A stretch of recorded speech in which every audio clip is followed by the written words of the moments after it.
Hello friends, అందరు ఎలా ఉన్నారు? బాగున్నారా? నేను ఇప్పుడు మన షాప్లోకి వచ్చిన ఒక టిష్యూ శారీకి కొంగులు ఎలా వేసామో నేను చూపిస్తాను. ఇప్పుడు ఇది ఒక పెళ్లి శారీ అనమాట, మ్యారేజ్ శారీ. దీనికి 2 కలర్ కాంబినేషన్తో, అంటే sari colour and pallu colour, border colour, 2 colour కాంబినేషన్స్తో శారీ కుచ్చులు వేసాం. ఎలా ఉందో ఒకసారి చూడండి. పూసల కాంబినేషన్తో, అంటే పూసలు అంటే కామన్గా దేనికైనా మ్యాచ్ అయిపోతాయి. ఇందులో టిష్యూ ఎక్కువ ఉంది కాబట్టి పూసల కాంబినేషన్ వాడాం.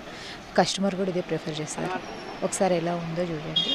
మళ్ళీ ఇందులో దీనికి మగ్గం వర్క్ కూడా, బ్లౌజ్ కూడా మనమే స్టిచ్ చేసి, వర్క్ చేయించింది మనమే, స్టిచ్చింగ్ కూడా మనమే. ఒకసారి చూడండి ఎలా ఉందో. ఈ శారీలో ఏదైతే డిజైన్ ఉందో సేమ్ అదే డిజైన్ తీసుకొని మళ్ళీ మనం బ్లౌజ్కి కూడా వర్క్ చేస్తాము. ఇది సేమ్ మొత్తం not work, spring and not work, ముడి కుట్టు అంటారు కదా అది. మొత్తం ఒకసారి చూడండి ఎలా ఉందో. జర్దోజీ వర్క్ మిక్సింగ్లో వచ్చిందంట. ఆల్ ఓవర్ డిజైన్, అంటే మ్యారేజ్ శారీ కాబట్టి ఫుల్ హెవీ డిజైన్ అనమాట. కాస్ట్ కూడా ఉంటుంది. ఒకసారి చూడండి ఎలా ఉందో చూడండి. దీనికి డోరీస్ కూడా మనమే చేసాము. ఇంకా ఇది కలర్ కాంబినేషన్ ఎలా ఉందో చూడండి. దీన్ని హ్యాంగింగ్ చేస్తే కొంచెం చిన్నగా అయినాయి అని చెప్పేసి మళ్ళీ యాడ్ చేశాను. ఎలా ఉందో ఒకసారి please subscribe my channel. Please like and share and subscribe. Thank you friends.